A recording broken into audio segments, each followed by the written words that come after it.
समाअत chief justice की election के लिए जजेस की तनख्वाहों में कटौती की तजवीज़।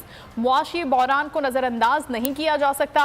चीफ जस्टिस ने दौरान समाअत ये रिमार्क्स दिए हैं। बहरान से निपटने के लिए कुर्बानी देना होगी। 5% तनख्वाह कटने से इलेक्शन का खर्चा निकल सकता है। इमरजेंसी लगाकर ही इलेक्शन मुलतवी किए जा सकते हैं। चीफ जस्टिस ने ये रिमार्क्स दिए। दौरान समाअत अदालत में एब्सोल्युटली नॉट का तस्करा हुआ। क्या इलेक्शन कमीशन का फैसला इमरजेंसी नाफिज करने की बात करता है, ये भी कहा गया है। और अली जफ़र ने जवाब दिया कि एब्सोल्युटली नॉट तो आपने किसी और को कहा था। चीफ जस्टिस ने ये रिमार्क्स दिए जिस पर अदालत में कहकहे भी लगे। एक अहम केस की समाअत आज जारी है इलेक्शन मुलतवी होने के हवाले से पंजाब और खैबर पख्तूनख्वा में, और इस दौरान जजेस की जानिब से भी बहुत अहम रिमार्क्स सामने आए हैं और कहा है कि तनख्वाहों में कटौती हो सकती है क्योंकि मुआशी हालत मुल्क की ख़राब है। 5% तनख्वाहों में कटौती हो सकती है और इस मुआशी सूरत हाल को मद्देनज़र रखते हुए हमें ये अहम फैसले करने होंगे। जजेस की तनख्वाहों में 5% कटौती की तजवीज़ दी गई है। कहा है कि मुआशी बहरान को नज़रअंदाज नहीं किया जा सकता और इस बहरान से निपटने के लिए कुर्बानी देना होती है। 5% तनख्वाह कटने से इलेक्शन का खर्चा भी निकाला जा सकता है।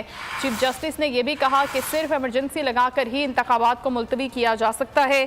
कि ऐसी समाअत रही, क्या रिमार्क्स दिए गए जजेस की जानिब से। नीलम अरशद बोल न्यूज़ की नुमाइंदा हमें अपडेट कर रही हैं। जी नीलम। आज बिल्कुल बड़ी अहम समाअत चल रही है। इस वक्त भी आपको बताएं कि चीफ जस्टिस ऑफ पाकिस्तान की तरफ से इस तमाम तरह अदालती कार्रवाई के दौरान बड़े अहम रिमार्क्स दिए गए।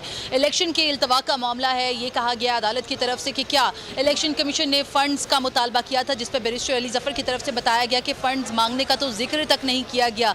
और इस तमाम तर मामले पर अदालत की तरफ से अहम रिमार्क्स के दौरान ये भी कहा गया है कि इलेक्शन को मुलतवी सिर्फ और सिर्फ संगीन हालात में किया जा सकता है। तुर्की के दौरान में जो ज़िला आया उसका भी हवाला दिया गया। कहा गया कि तुर्की में ज़लज़ले के दौरान भी इलेक्शन का सिलसिला जारी है। सिर्फ और सिर्फ मुतासरा इलाकों में इलेक्शंस को रोका गया है, पोलिंग को रोका गया है, जिस पर बैरिस्टर अली जफ़र की तरफ से दलाइल में ये कहा गया है कि बिल्कुल ऐसा हो सकता था कि पूरे के पूरे पाकिस्तान में इलेक्शन को जो है बिल्कुल मुलतवी कर दिया गया है। अगर ज़रूरी होता, इलेक्शन कमीशन ज़रूरी समझता तो इलेक्शन का इनकाद करवाया जा सकता था। माशी बहरान के हवाले से चीफ जस्टिस ने बड़े अहम रिमार्क्स दिए। आटे के बहरान से मुतालिक भी अदालत ने ये कहा है कि देखा ये जा रहा है कि मुल्क किस माशी बहरान से गुजर रहा है। इस वक्त आटे की हसूल के लिए लोग जो हैं वो लंबी लंबी कतारों में खड़े हुए हैं। तमाम फरीकैन को मिलजुल कर इस माशी बहरान का हल जो है वो तलाश करना होगा और सियासी फरीकैन को भी इस तमाम तर हसास मामले में अपना अपना किरदार अदा करने की ज़रूरत है। वजारत ख़जाना का जिक्र हुआ है आज की समाअत में कि किस तरह से वजारत ख़जाना जो है उसने इनकार कर दिया है। जस्टिस एजाजुल अहसन ने दौरान समाअत ये रिमार्क्स दिए हैं कि फ़ंड्स की फरहमी से मुतल्लिक तो वजारत ख़जाना ने साफ इनकार कर दिया है, जिस पर यह भी कहा गया है अदालत की तरफ से कि कटौतियां कर कर मुल्क को माशी हालात से निकाला जा सकता था और बड़ी नागुज़ीर हालात ऐसे होंगे जिसमें इलेक्शंस को मुलतवी किया जा सकता है, वरना इलेक्शंस का इनकाद जो है उसको हर सूरत जो है मुमकिन बनाना आइनी और कानूनी जिम्मेदारी है।